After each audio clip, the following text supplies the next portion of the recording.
வில்லிவாக்க தொகுதியில வெற்றி உறுதி செய்யப்பட்டிருக்கிறது. ஏன்னா தோல்வி பயத்துல சரகாஷ்டு சுத்தி நிக்கிறானுங்க. தூக்கம் இல்ல, ஒரு பக்கம் சாப்பாடு இறங்கல, பத்தாத்துக்கு விசில் வேற செவில்ல. எப்படிப்பா இருப்பாங்க? பாவம், மனசுல பாதிக்கப்பட்டு உடல் ரீதியாகவும் மன ரீதியாகவும் பாதிக்கப்பட்ட ஒரு இயக்கமாக திராவிட முன்னேற்ற கழகம் இருந்து கொண்டிருக்கிறது. திமுகவின் கடைசி முதல்வர் ஸ்டாலின். இதுக்கப்புறம் அவர் முதல்வரே கிடையாது. நேத்து தான் ஆரம்பிச்சாரு நம்ம தலைவர். லைட்டா அம்மா வீட்டுல இருந்து, அம்மா வீட்டு வாசப்படியில இருந்து ஆரம்பிக்கிறேன். அண்ணன் கூட வந்தாங்க.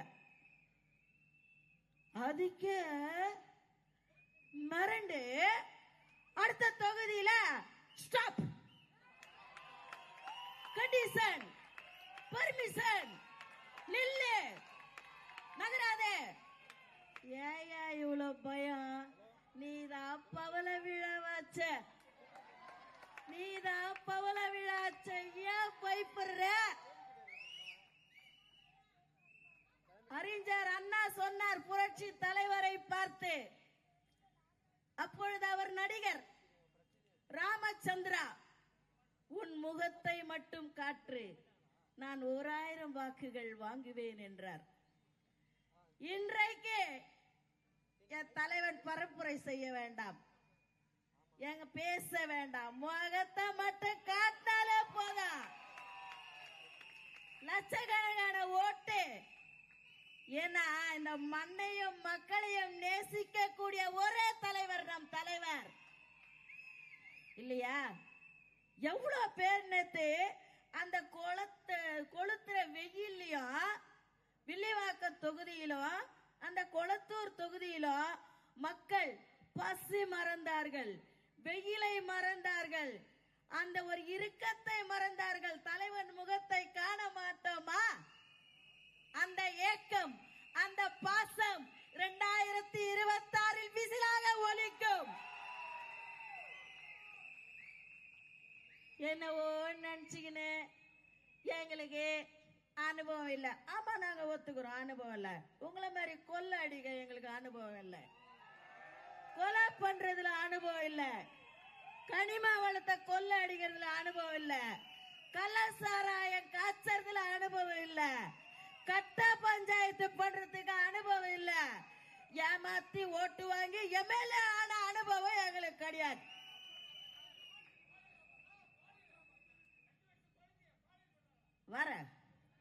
நான் வரேன். என்னதான் நடக்கும் நடக்கட்டுமே, இருட்டினில் நீதி மறையட்டுமே, தன்னால வெளிவரும் தயங்காதே, நம் தலைவர் இருக்கிறார் மயங்காதே,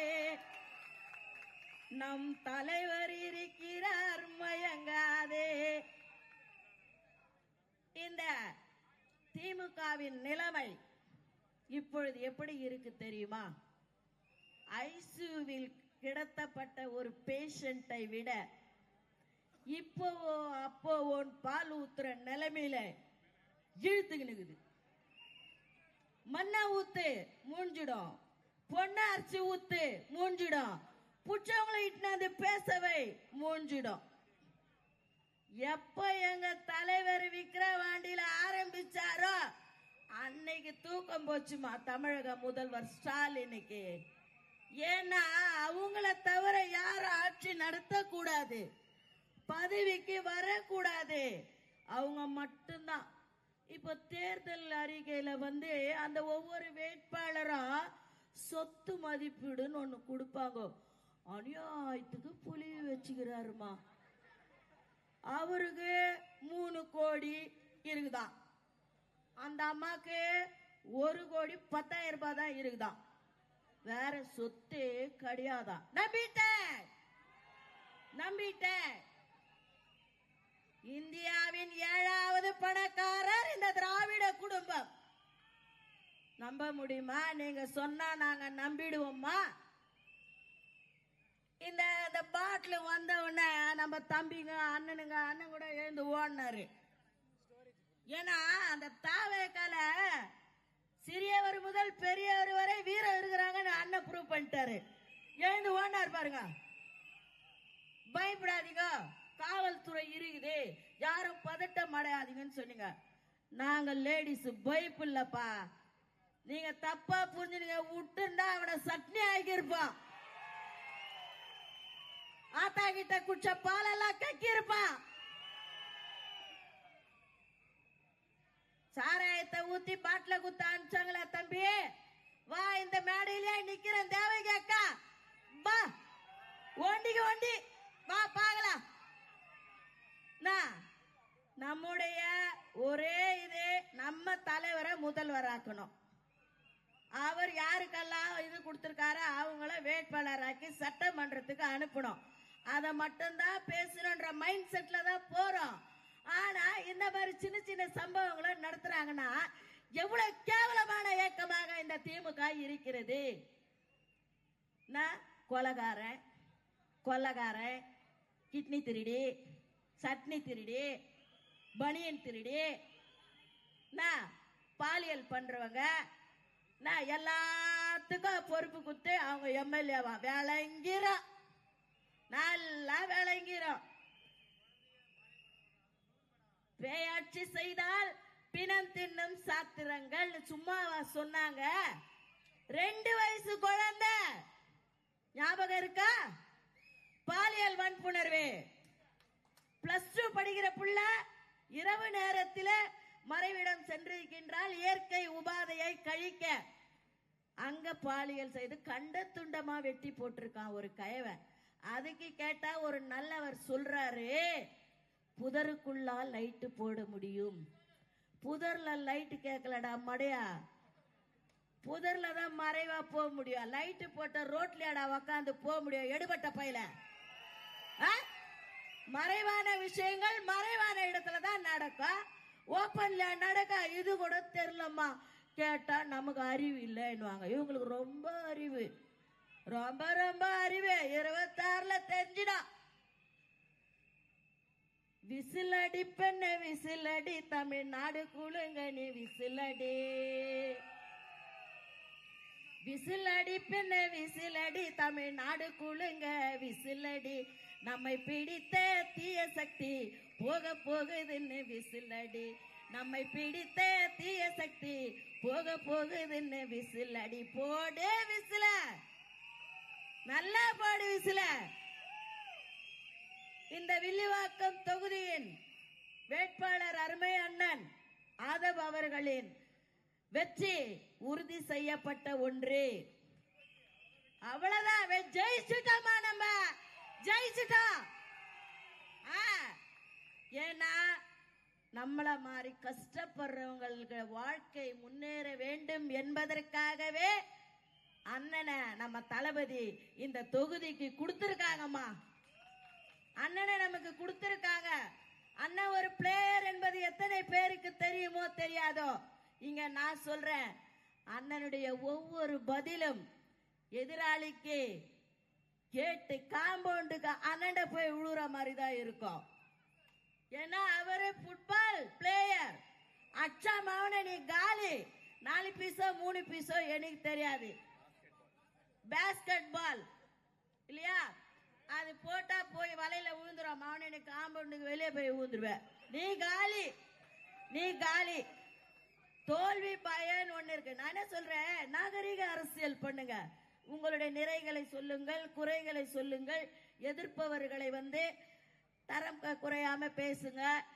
எப்படி அதை விட்டுட்டு இது மாதிரி நேத்து நான் கூட போனேன். பெரம்பூர் தொகுதியில முடிச்சுட்டு தலைவர் வில்லிவாக்கம் தொகுதி போறாரு. போகும்போது பார்த்தா கேஸ் எல்லாம் ஏத்துன வண்டி நிக்குதுண்ணா, குப்பை வண்டி நிக்குது, ஆட்டோங்க நிக்குது.